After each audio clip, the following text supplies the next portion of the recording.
Jerry, ibig bang sabihin niyan, darami na yung mga provincial bus na bibiyahe diyan sa isla ng Masbate?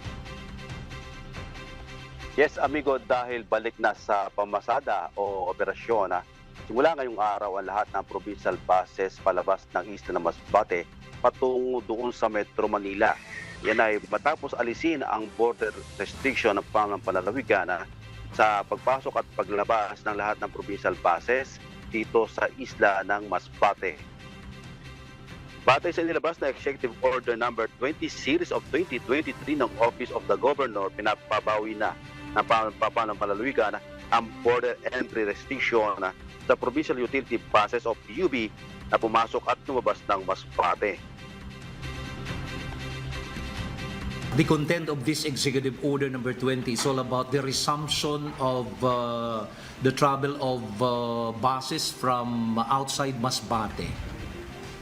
And there is an Executive Order coming from, assigned by the Honorable Governor, Honorable Antonio T. Co, regarding the lifting border entry restriction in the province of Masbate to public utility buses coming from and going to Metro Manila. That's the very content of this executive order. Amigo, natigil ang pagpasok ng mga provincial bus sa isla bunsod ng kasagsagan ng COVID-19 pandemic kung saan naparalista na ang biyahe ng mga ito. Matatanda na noong September 25, 2020 ay sinimulang suspindihin ng Land Transportation, Franchising and Regulatory Board o LTFRB ang operasyon ng mga provincial bus na makapasok sa isla dahil sa isinailalim sa General Community Quarantine o GCQ o Masbate bunsod ng pandemya.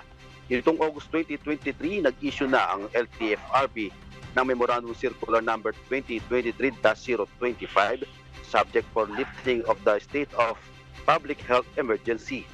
Sa pamagitan nito, mas darami ang mga masasakyan ng mga Masbateño at hindi na magpapasalin-salin pa.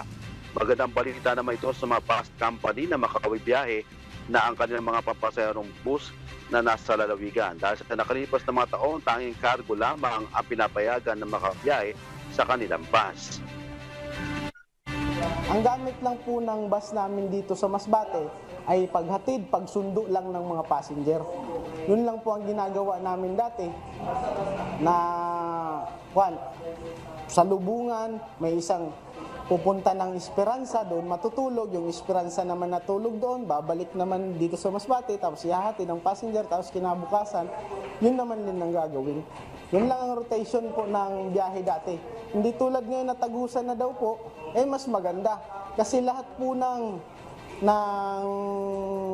expenses nung pandemic na at saka yung paghinto-hinto ng biyahe is maliles. At saka yung lahat ng empleyado makakapasok na. Amigo, ginagamit ang mga bus na nasa isla bilang shuttle bus o paghahatid at pagsundo sa mga pasahero sa pantalan. Malaking epekto sa kanilang kabuhayan ang pagkakatigil ng kanilang operasyon noong isinailalim sa GCQ ang isla. At ngayong araw, inaasahan darag sa mga pampasaherong bus na papasada na at sasakay sa mga ro-ro vessel patawid ng karatig lalawigan ng Sorsogon at ng Albay. Yan ang balita mula dito sa Masbate. Balik sa iyo, amigo. Alright, maraming salamat Jerry Galicia, nag-uulat ng live mula sa Masbate.